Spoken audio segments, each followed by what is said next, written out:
সবাইকে শুভ সকাল। কেমন আছেন সবাই? আশা করি সবাই ভালো আছেন, সুস্থ আছেন। আমিও অনেক ভালো আছি। তবে আজকে আবার একটা নতুন ভিডিও নিয়ে হাজির হয়েছি। আশা করি আমার আজকের ভিডিওটা আপনাদেরকে ভালো লাগবে। তবে আজকের ভিডিওটা হচ্ছে কোনো ব্লগ ভিডিও নয়, আজকে হচ্ছে একটা দারুণ একটা রেসিপি নিয়ে চলে এসেছি, যেটা কি অনেক কম সময়ে অল্প জিনিসে তৈরি হয়ে যাবে। তো চলো আর দেরি না করে ভিডিওটা দেখা যায়। এখানে আমি 2 কাপ চিড়ে নিয়েছি। চিড়েটাকে এখানে আমি ভালো করে ধুয়ে দিয়েছি। ভালো করে ধুয়ে দিলে কি হয় না, চিড়েটা একটু নরম হয়ে যায় আর একটু ঝরঝরাও থাকে, আগে থেকে একটু শুকনো শুকনো থাকে। সঙ্গে সঙ্গে ধুয়ে করলে কি হয় না, চিড়েটা কাদা কাদা টাইপের হয়ে যায়। তবে এখানে আমি 1 চামচ চিনি, 1 চামচের একটু হাফ চিনি নিয়েছি স্বাদ অনুযায়ী, আর হচ্ছে একটু লবণ নিয়েছি, ওইটাও স্বাদ অনুযায়ী। তো এখানে আমি ভালো করে হাত দিয়ে মাখিয়ে নিচ্ছি। মাখানোর পরে এটাকে আমি রেখে দিয়ে আর যে সব সামগ্রী দরকার ওইটাও আমি আপনাদেরকে দেখাবো। তবে এখানে দেখো আমি ভালো করে মাখিয়ে এটাকে আমি সাইডে রেখে দিব।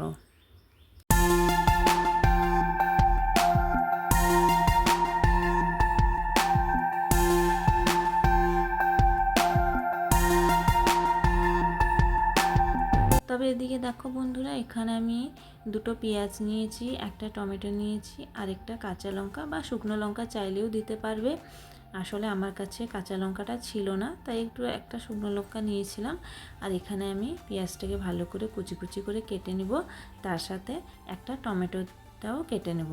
তো বন্ধুরা, ঘরে আমাদের যেই সব জিনিস থাকে, মানে হাতের কাছে যেই সব জিনিস অ্যাভেলেবেল থাকে ওইটা দিয়েও বানানো যাবে। তো এইভাবে আমি আপনাদেরকে দেখালাম শুধু টমেটো, পেঁয়াজ আর লঙ্কা।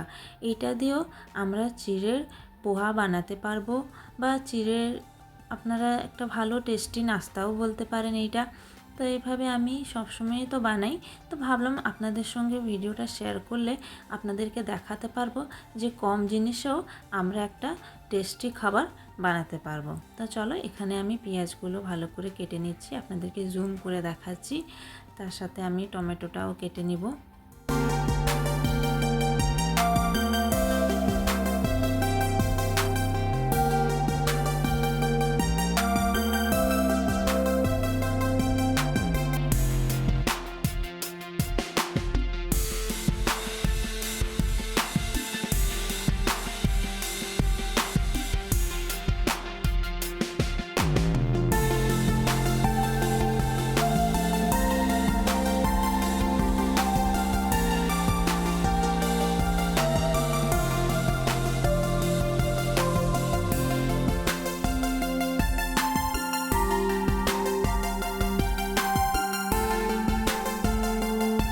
তবে এদিকে দেখো বন্ধুরা, আমার কাটাকুটি পুরো কমপ্লিট হয়ে গেছে।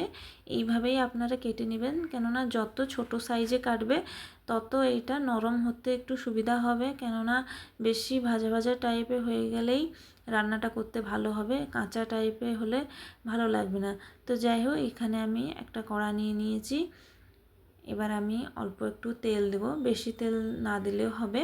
আমি কম তেলে কম জিনিসে আমি আপনাদেরকে দেখাচ্ছি এটা কিভাবে হেলদি একটা নাস্তা তৈরি হয়ে যাবে। তো এখানে আমি দেখো গ্যাসটাকে মিডিয়াম ফ্লেমে রেখেছি। স্লো মিডিয়াম এই দুটো ফ্লেমেই রাখা হবে, হাই ফ্লেমে রাখা একদম চলবে না। কেননা হাইতে রাখলে যেই মশলাটা আমরা বানাবো সেটা হচ্ছে কড়াতে লেগে যাওয়ার চান্স থাকে। তো এখানে দেখো আমি অল্প তেল নিয়েছি। আসলে এটা একটু বানাতে একটু তেল বেশি দরকার, কিন্তু আমি বললাম না হেলদি রেসিপি, তো হেলদি রেসিপিতে কম তেল মশলা দিয়েই বানানো এটা শরীরের পক্ষে খাওয়ার জন্য খুব ভালো হয়। তো যাই হোক, এখানে তেলটা একটু গরম হয়ে যাওয়ার পরে একটু সর্ষে আমি দিয়ে দেবো। এর মধ্যে 5 ফোড়ন দিলেও ভালো হতো, কিন্তু আমি 5 ফোড়ন অ্যাড করব না। সবাইকে 5 ফোড়ন দিয়ে রান্না খেতে ভালো লাগবে না। তো যেহেতু এটা নাস্তা হচ্ছে, নাস্তার মধ্যে একটু যেরকম হলে ফোড়ন চাই, তো এই জন্য আমি অল্প একটু সর্ষে ইউজ করেছি। তার সাথে এই যে কেটে রাখা পেঁয়াজ, টমেটো, কাঁচা লঙ্কা এগুলো যে আমি কেটে রেখেছিলাম এইটা আমি দিয়ে দেবো। যতক্ষণ না এটা নরম হয়ে যাচ্ছে ততক্ষণ আমি নাড়াচাড়া করতে থাকবো।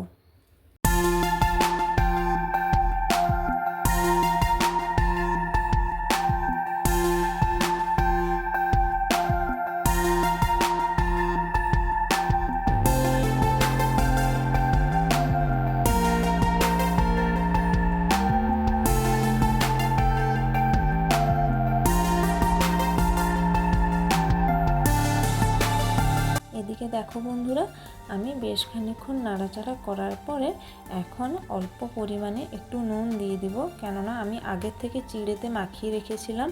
তো এখন অল্প দিচ্ছি, কেননা বেশি দিয়ে দিলে আবার খেতে ভালো লাগবে না।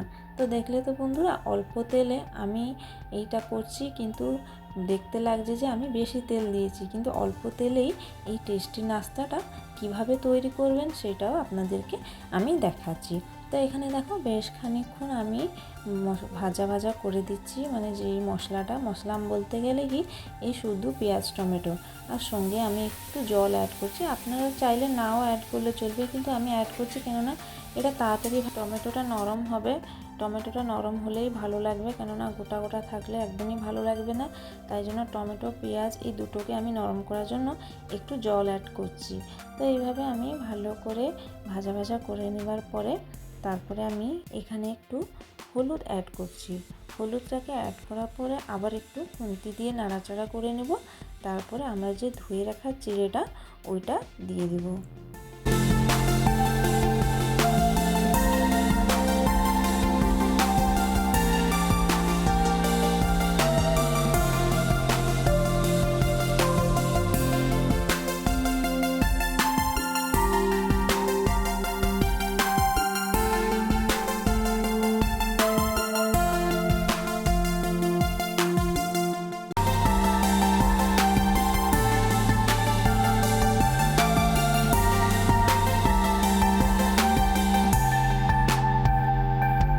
তবে বন্ধুরা, এখানে দেখো আমি ধুয়ে রাখা চিড়েটা দিয়ে দিয়েছি।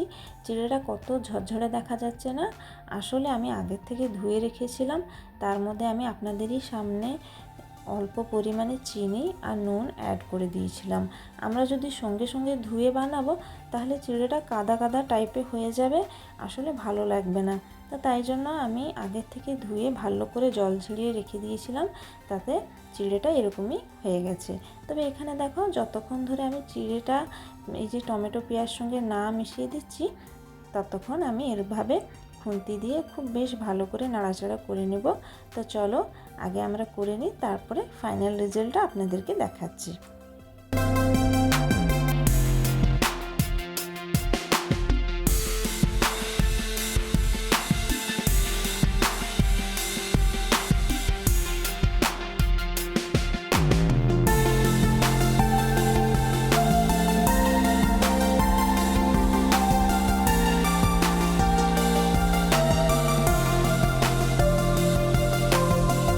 তো বন্ধুরা দেখো, আমাদের ফাইনালি রেডি হয়ে গেছে অল্প কম সময়তে অল্প জিনিসে একটা দুর্দান্ত নাস্তা। তবে এই নাস্তাটা সবাইকে খেতে ভালো লাগবে আমি আশা করি। এখানে আমি প্লেটে বের করে দেখাচ্ছি। আসলে দেখতে যেরকম, খেতেও সেরকমই টেস্টি হয়। একবার বানিয়ে দেখবেন বন্ধুরা, কেমন হয়েছে একবার জানাবেন। আমি তো সেদিনটা বানিয়ে খেয়েছিলাম, খুব ভালো লাগে। এটা আমি প্রায় বানাই। আর এরকম বৃষ্টি ওয়েদারে জমজমাটি গরম গরম নাস্তা কম পদ্ধতিতে আর ঘরে থাকা জিনিসে এরকম বানানো যাবে কবেও ভাবতে পারছিলাম না, কিন্তু আমি বানিয়ে ফেলেছি। এবার আপনারা বানান, কেমন খেতে অবশ্যই কিন্তু কমেন্ট করে জানাবেন।